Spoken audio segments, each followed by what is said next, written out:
Olá, leitores da Bíblia, bem-vindos ao dia 199. Meu nome é Tati Camargo, do Mulheres com Fé, e juntos estamos lendo a Bíblia por completo com apenas 15 minutos por dia, mais alguns minutos adicionais para um mini estudo bíblico após a leitura bíblica. Hoje nós vamos ler Isaías, dos capítulos 23 ao 27. Mas antes, vamos fazer a nossa oração. Senhor Deus, muito obrigada pela Tua presença nas nossas vidas, Senhor. Obrigada pela oportunidade de estar lendo a Tua palavra, de estar estreitando o relacionamento contigo, que possamos aprender algo novo sobre o Senhor hoje, como nunca vimos antes, que possamos Te amar ainda mais, amar as pessoas que o Senhor colocar em nossos caminhos. Que o Senhor esteja conosco, guiando os nossos passos, cuidando do nosso coração, transformando a nossa mente. Que o Teu Espírito Santo nos traga revelação da Tua palavra, nos dando sabedoria, conhecimento e compreensão. Obrigada, Senhor Deus, por este momento. Em nome de Jesus. Amém. Isaías capítulo 23.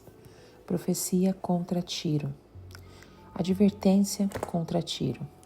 Plantei navios de Tarsis, pois Tiro foi destruída, e ficou sem nenhuma casa e sem porto. De Chipre lhe veio essa mensagem: fiquem calados, habitantes das regiões litorâneas, e vocês, mercadores de Sidom, enriquecidos pelos que atravessam o mar e as grandes águas. O trigo de Sior e a colheita do Nilo eram a sua renda, e vocês se tornaram o suprimento das nações. Envergonhe-se, Sidom, pois o mar, a fortaleza do mar, falou: não estive em trabalho de parto, nem dei à luz, não criei filhos, nem eduquei filhas. Quando a notícia chegar ao Egito, ficarão angustiados com as novidades de Tiro. Cruzem o mar para Tarsis, planteiem vocês, habitantes das regiões litorâneas. É esta cidade jubilosa que existe desde tempos muito antigos, cujos pés levaram a conquistar terras distantes? Quem planejou isso contra Tiro, contra aquela que dava coroas, cujos comerciantes são príncipes, cujos negociantes são famosos em toda a terra? O Senhor dos Exércitos o planejou para abater todo o orgulho e vaidade e humilhar todos os que têm fama na terra. Cultive a sua terra como se cultivam as margens do Nilo, ó povo de Tarsis, pois vocês não têm mais porto. O Senhor estendeu a mão sobre o mar e fez tremer os seus reinos. Acerca da Fenícia, ordenou que as suas fortalezas sejam destruídas e disse: você não se alegrará mais, ó cidade de Sidom, virgem derrotada. Levantem-se, atravesse o mar até Chipre, nem lá você terá descanso. Olhem para a terra dos babilônios, este é o povo que não existe mais. Os assírios a deixaram para as criaturas do deserto. Ergueram torres de vigia, despojaram suas cidadelas e fizeram dela uma ruína. Planteiem vocês, navio de Tarsis, destruída está a sua fortaleza. Naquele tempo, Tiro será esquecida por 70 anos, o tempo da vida de um rei. Mas no fim de 70 anos, acontecerá com Tiro o que diz a canção da prostituta. Pegue a harpa, vá para a cidade, ó prostituta esquecida. Toque a harpa, cante muitas canções para se lembrarem de você. No fim dos 70 anos, o Senhor se lembrará de Tiro.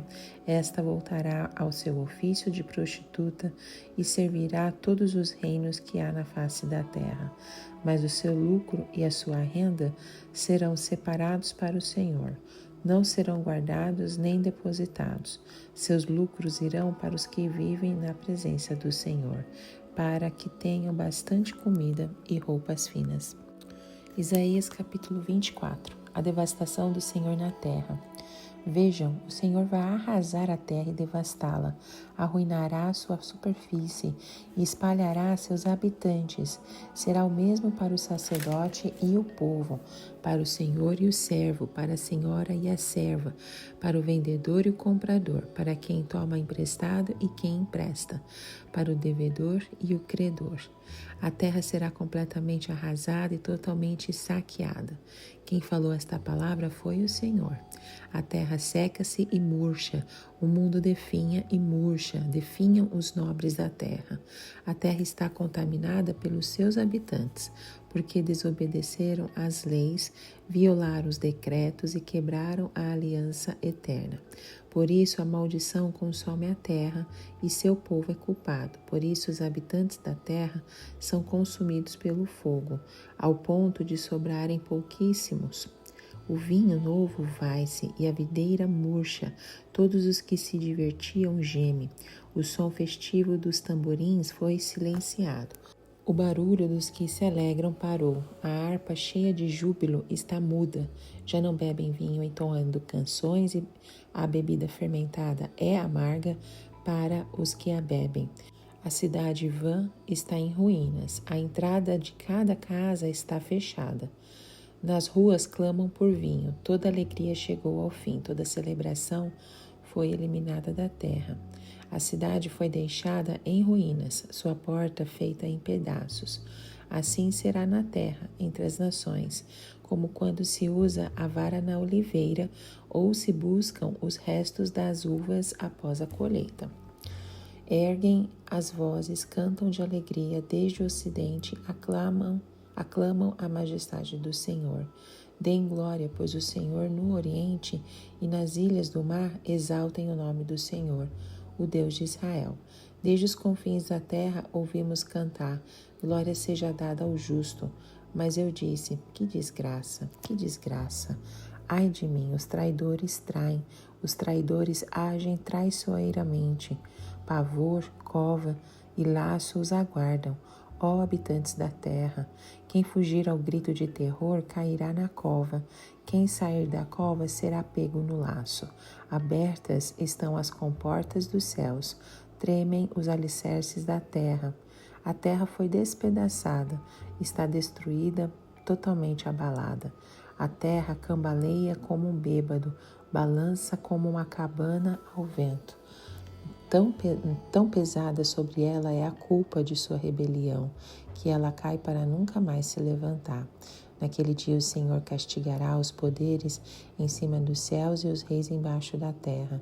Eles serão arrebanhados como prisioneiros numa masmorra, trancados numa prisão e castigados depois de muitos dias. A lua ficará humilhada e o sol envergonhado, pois o Senhor dos exércitos reinará no monte Sião e em Jerusalém, glorioso na presença dos seus líderes. Isaías capítulo 25. Louvem ao Senhor. Senhor, Tu és o meu Deus, eu te exaltarei e louvarei o Teu nome, pois com grande perfeição tens feito maravilhas, coisas há muito planejadas.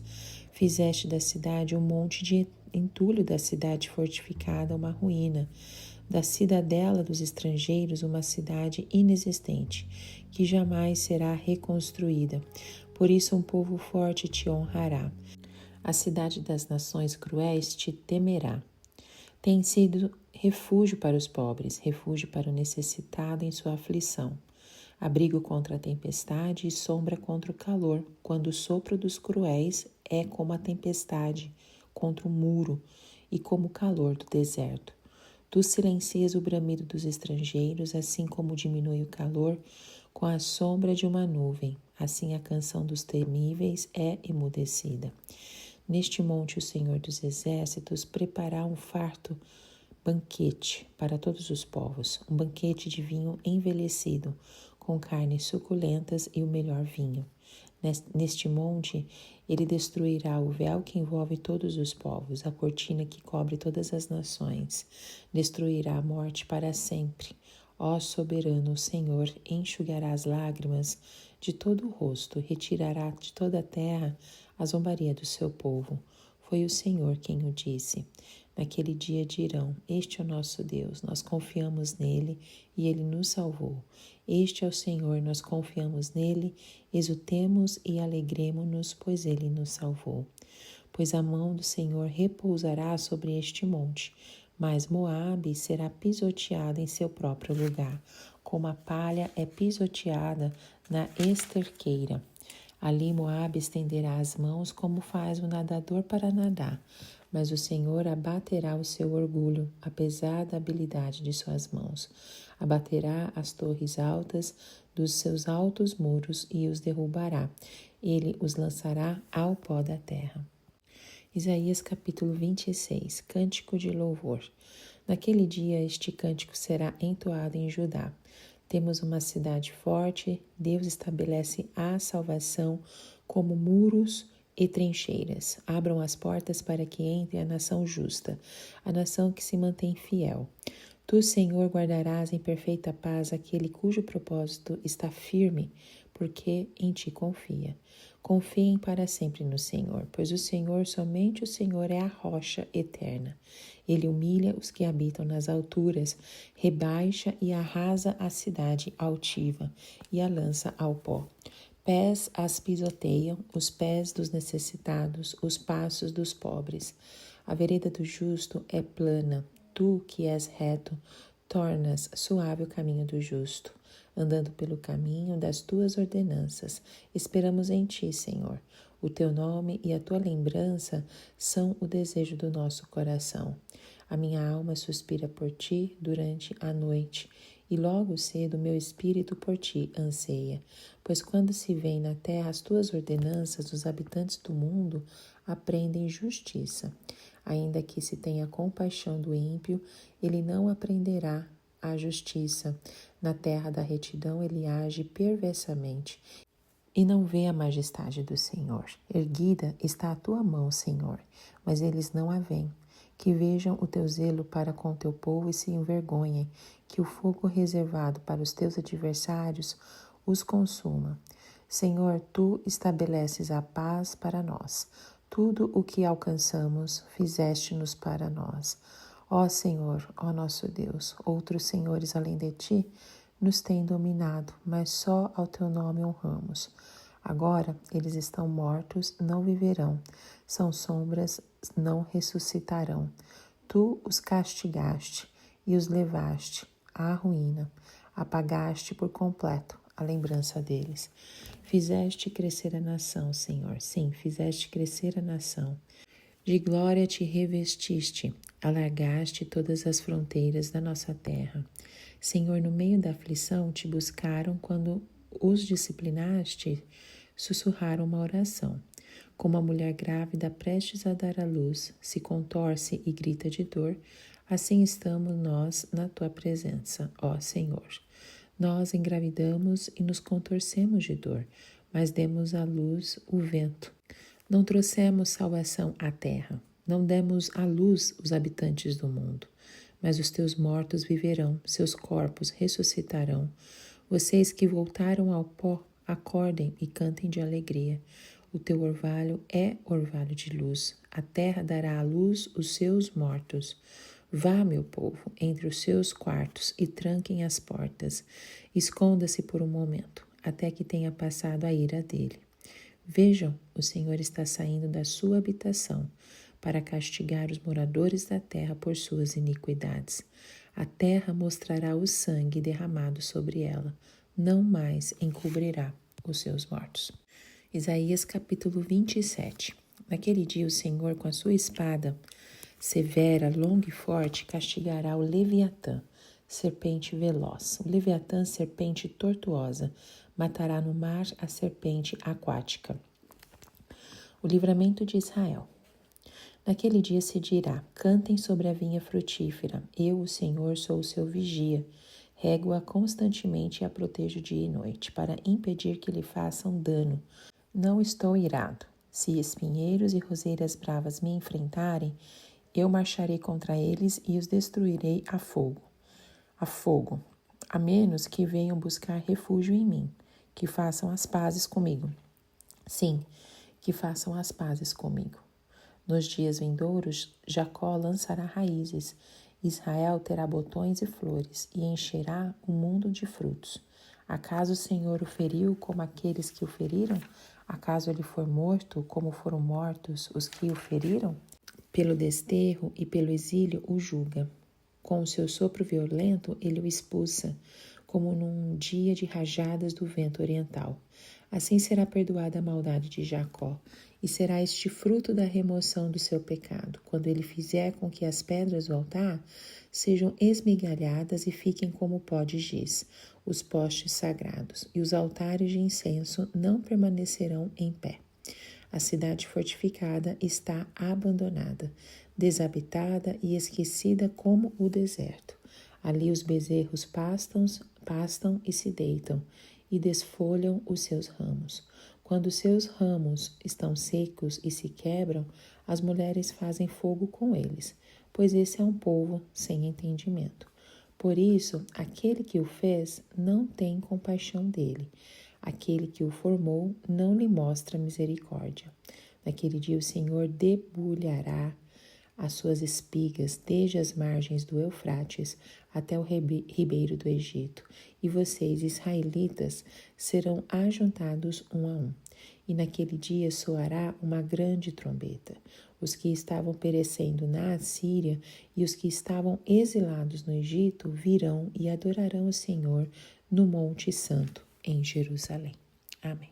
O capítulo 23 de Isaías nos conduz à cidade de Tiro, uma antiga metrópole fenícia, conhecida por sua riqueza e poder marítimo. Aqui o profeta Isaías proferiu uma mensagem de juízo divino contra Tiro e as suas colônias costeiras.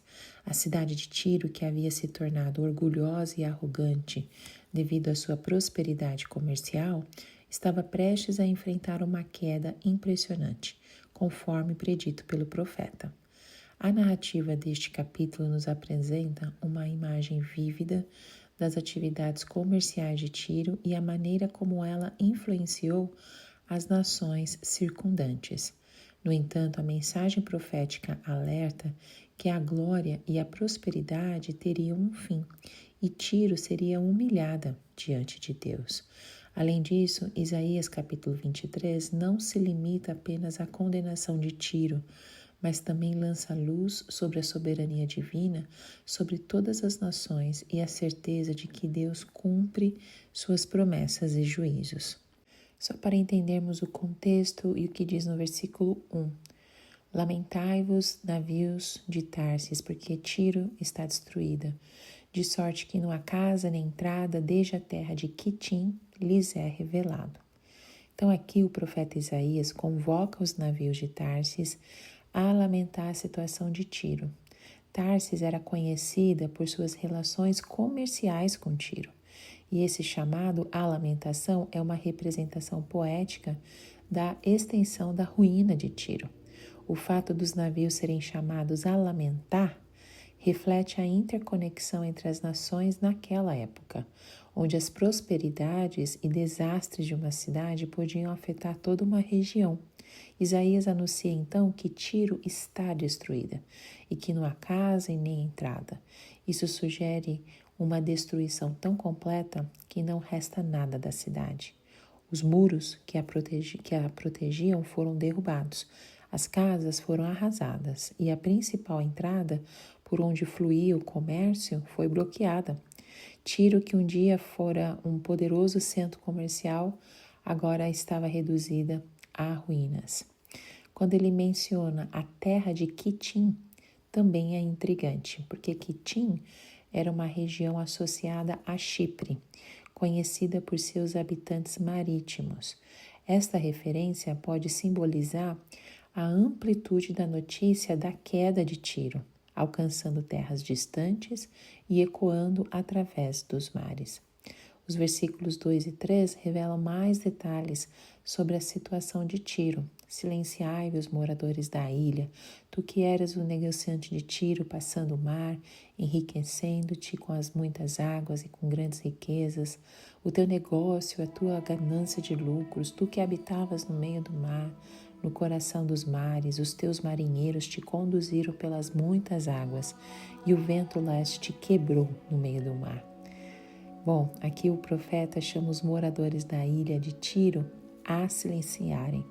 A cidade costeira era famosa por seu comércio marítimo, enriquecendo com suas atividades comerciais. Tiro, posicionada no coração dos mares, era uma cidade insular que confiava em seus marinheiros e na vasta riqueza que o comércio marítimo lhe proporcionava. No entanto, a profecia de Isaías anuncia uma reviravolta dramática. Ele descreve a destruição de Tiro causada pelo vento leste, que quebrou seus navios no meio do mar. Este vento representava uma ameaça devastadora que interromperia as atividades comerciais e a prosperidade de Tiro. A cidade que antes era tão orgulhosa de sua posição no mar, agora enfrentaria um destino bem sombrio. Bom, no final do capítulo 23, nós vamos encontrar uma reviravolta que nos leva à profecia da queda de Tiro para a visão da sua restauração futura. Esses versículos finais, que são dos versículos 15 ao 18, oferecem uma mensagem de esperança após a adversidade, revelando a capacidade de Deus de transformar cenários sombrios em oportunidades de renovação. O capítulo 23, versículo 15, inicia assim: E acontecerá naquele dia que Tiro será esquecida por 70 anos, como nos dias de um rei. Mas, ao cabo de 70 anos, cantará como uma canção de uma prostituta. Aqui o profeta anuncia que Tiro enfrentaria um período de esquecimento e desolação que duraria 70 anos. Este período de 70 anos era simbólico e lembrava o exílio babilônico do povo de Israel. Durante esse tempo, Tiro seria reduzida ao silêncio e à obscuridade, como um rei que se perde seu trono e sua glória. No entanto, a promessa de restauração está presente. Ao final desses 70 anos, Tiro ressurgiria e cantaria como uma prostituta. É uma metáfora que sugere uma mudança dramática da sua situação anterior. A mensagem é clara: mesmo em tempos de obscuridade e desolação, a restauração é possível sob a providência de Deus. Isaías 24, nós encontramos uma narrativa com uma descrição da terra transformada em um deserto árido. Um retrato simbólico da devastação que aguarda o mundo devido à rebeldia e à iniquidade humana. Isaías usa uma linguagem figurativa e poética para pintar um quadro impressionante da destruição iminente. Isaías inicia esse capítulo poderoso como uma imagem poética. Ele diz assim: Eis que o Senhor esvazia a terra e a torna deserta. Aqui o profeta emprega a metáfora de uma terra esvaziada, uma visão de desolação que evoca um senso de vazio e abandono. A terra outrora vibrante e cheia de vida é transformada em um deserto estéril. Essa transformação é atribuída diretamente à ação do Senhor, destacando a soberania divina sobre a criação e a capacidade de Deus de intervir nos assuntos da humanidade de maneira drástica. Isaías nos lembra de que, embora a terra seja habitada por seres humanos, ela continua sob o governo supremo do Criador. O versículo 5 nos fornece uma chave importante para entender a razão por trás dessa devastação iminente. A terra também está contaminada pelos seus habitantes, porque transgridem as leis, violam os estatutos e quebram a aliança eterna. Aqui Isaías nos aponta a causa da devastação, o pecado humano. O pecado é retratado como uma contaminação que se espalhou pela terra, infectando não apenas a humanidade, mas também o próprio ambiente natural. Isaías enfatiza que a rebeldia contra as leis de Deus e a quebra da aliança divina têm consequências profundas e globais. A segunda parte desse capítulo é intitulado como Lamento e Choro por toda a terra. O profeta Isaías continua a pintar um quadro vívido da devastação que se abate sobre o mundo. Esses versículos nos levam a uma cena de tristeza e desolação que abrange todos os cantos da terra. evocando uma sensação de pesar profundo. Isaías começa descrevendo a reação das pessoas diante da terrível catástrofe que se desenrola. Por isso pranteia a cidade e desfalece todo homem de bem do país. Aqui o profeta nos mostra que a devastação não se limita apenas à paisagem física, mas também afeta profundamente a psique das pessoas. As cidades estão em luto e o coração dos habitantes está cheio de tristeza. Na terceira parte do capítulo é intitulado como a celebração da justiça e do juízo. Nós encontramos um contraponto à tristeza e desolação descritas anteriormente no capítulo. Aqui o profeta Isaías nos leva a contemplar um momento de celebração e reconhecimento da justiça divina, em meio aos eventos turbulentos que se desenrolam. Isaías começa esta sessão com as palavras: levantam a voz, cantam de júbilo da majestade do Senhor. Aqui nós somos convidados a imaginar um cenário em que os justos, em meio aos desafios e dificuldades, encontram razões para se alegrar na majestade de Deus. É uma cena que nos lembra da capacidade do ser humano de adorar e louvar a Deus independentemente das circunstâncias. E na última parte diz: o Senhor reinará em Sião. O profeta Isaías nos conduz a um ponto culminante em sua visão profética. Após escrever a devastação global e a celebração da justiça divina, ele nos apresenta a promessa da soberania de Deus sendo estabelecida em Sião, oferecendo uma mensagem de esperança e redenção. Ele começa com essas palavras: sobem do fundo do abismo os teus medos e os teus temores, e o laço da terra te prende. Aqui ele evoca a imagem do medo e da ansiedade que assolam as pessoas em meio à devastação. O laço da terra representa a sensação de aprisionamento, como se a própria terra conspirasse contra seus habitantes. Essa imagem poderosa nos lembra que, mesmo em tempos de crise, o medo e a ansiedade podem ser esmagadores. No entanto, Isaías nos prepara para uma virada transformadora na narrativa. Ele diz assim: mas acontecerá que aquele que fugir da voz do medo cairá no laço, e aquele que subir do fundo do abismo será preso na armadilha. Aqui o profeta nos mostra que a fuga do medo não é suficiente. O laço da terra ainda está à espreita. Parece um beco sem saída. No entanto, a virada ocorre nos versículos seguintes. Isaías então proclama: então a lua se envergonhará e o sol o seu fulgor, porque o Senhor dos exércitos reinará no monte Sião e em Jerusalém, e perante os seus anciãos haverá glória. Esta é uma revelação majestosa da promessa divina. Isaías nos mostra que a esperança não reside apenas em escapar do medo e do laço, mas na soberania e na glória do Senhor. Isaías capítulo 25 começa com um hino de gratidão e louvor a Deus, celebrando sua grandeza e soberania.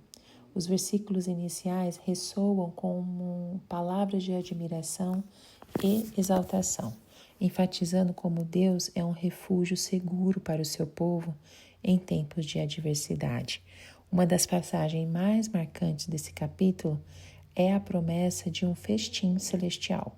O versículo 6 descreve um banquete preparado pelo Senhor, no qual ele remove o véu que cobre todas as nações e enxuga as lágrimas de seu povo. Isso simboliza a restauração e a alegria que virão após os tempos difíceis. Isaías 25 também faz referência à derrota dos inimigos de Israel e à destruição da morte, prenunciando a ressurreição e a vitória final sobre o mal. É um capítulo que inspira esperança, lembrando-nos do amor e do poder de Deus para transformar situações desesperadoras em triunfo. O capítulo 26 nos convida a contemplar a grandeza do poder divino e a confiar na proteção de Deus. O capítulo começa com uma bela canção de louvor, onde o povo de Deus expressa sua confiança na justiça e na paz que ele proporciona. Eles proclamam que Deus é uma fortaleza inabalável, uma rocha eterna onde podem encontrar refúgio. Essa confiança é um lembrete poderoso de que, mesmo diante das adversidades da vida, podemos encontrar segurança em Deus. O cântico começa com a afirmação: temos uma cidade forte, põe para a salvação muros e antimuros. A cidade aqui simboliza a proteção e a segurança que Deus providencia para o seu povo. Os muros e antimuros representam a proteção divina que envolve os crentes. Esta imagem evoca a sensação de refúgio e abrigo, onde os filhos de Deus podem encontrar paz e segurança em meio às tormentas da vida. O versículo 3 destaca a confiança dos crentes em Deus. Tu conservarás em paz aquele cuja mente está firme em ti, porque ele confia em ti. Nós encontramos aqui uma ligação vital entre confiança e paz. Aqueles que depositam sua fé no Senhor experimentam uma paz que transcende as circunstâncias. É uma paz que provém da certeza de que Deus é fiel e capaz de cumprir suas promessas. No versículo 4, continua a destacar a firmeza de Deus, da fé em Deus, descrevendo-o como a rocha eterna. Essa imagem é poderosa e significativa. Assim como uma rocha é inabalável e sólida, Deus é a fundação inquebrável sobre a qual podemos construir nossas vidas. Quando nossas vidas estão fundamentadas em Deus, não precisamos temer as tempestades da vida, pois Ele é a nossa segurança. E o capítulo 27, o último capítulo deste áudio, é uma metáfora central que aparece neste capítulo, que é a metáfora da vinha, que é cuidada e podada com amor e cuidado pelo dono da vinha, representando Deus. Esta imagem vibrante nos convida a considerar a maneira como Deus trata seu povo, buscando constantemente seu bem-estar espiritual e seu crescimento. No entanto, assim como uma vinha requer atenção e disciplina para produzir frutos de qualidade, Israel também é exortado a permanecer fiel e obediente ao Senhor. O capítulo inicia com uma afirmação poderosa. Naquele dia o Senhor castigará com a sua espada severa, grande e forte, Leviatã, serpente fugidia, e matará o dragão que está no mar. Essas palavras evocam a ideia de um juízo divino, um momento de acerto de contas onde Deus intervém para derrotar as forças do mal representadas pelo Leviatã. À medida que avançamos no texto, nós somos conduzidos à essência da mensagem, o cuidado de Deus com a vinha. Cantarei ao meu amado o cântico do meu querido a respeito da sua vinha, diz o versículo 2, destacando a relação de amor entre Deus e Israel. O cântico retrata um cenário de atenção meticulosa do dono da vinha, que a rega, a protege e a cuida com zelo. Aqui encontramos uma imagem poderosa de Deus como um agricultor celestial, atento a cada detalhe, e a vinha como a expressão do seu povo escolhido. No versículo 3 descreve o cuidado contínuo de Deus. Eu, o Senhor, aguardo e rego de hora em hora, para que ninguém lhe faça dano, de noite e de dia aguardo. Essa vigilância constante destaca a proteção incansável de Deus sobre Israel, garantindo que nenhum mal prevaleça contra eles. No último verso deste segmento, encontramos a recompensa da atenção e cuidado de Deus. No futuro, Jacó lançará raízes, Israel florescerá e brotará, enchendo o mundo de frutos. Essa imagem de crescimento e abundância é uma promessa de que quando o povo de Deus se mantiver fiel e obediente, eles florescerão e serão uma bênção para o mundo. A metáfora da vinha é um lembrete poderoso de que Deus não apenas escolheu Israel como seu povo, mas também se importa profundamente com seu bem-estar espiritual. Assim como o agricultor cuidadoso dedica tempo e esforço para garantir que a sua vinha produza frutos de qualidade, Deus está comprometido em nutrir e proteger o seu povo. essa mensagem transcende a história de Israel e continua a ressoar em nossas vidas hoje. Amém? Que nós possamos refletir sobre tudo que lemos hoje. Jesus, o nosso Senhor, Ele é o dono da vinha em nossas vidas, cuidando de nós com amor e zelo. À medida que nós voltamos para Ele com fé e obediência, podemos confiar, assim como prometido, que lançaremos raízes, floresceremos e encheremos o mundo com frutos espirituais. Em nome de Jesus, te encontro no próximo áudio. Tchau, tchau.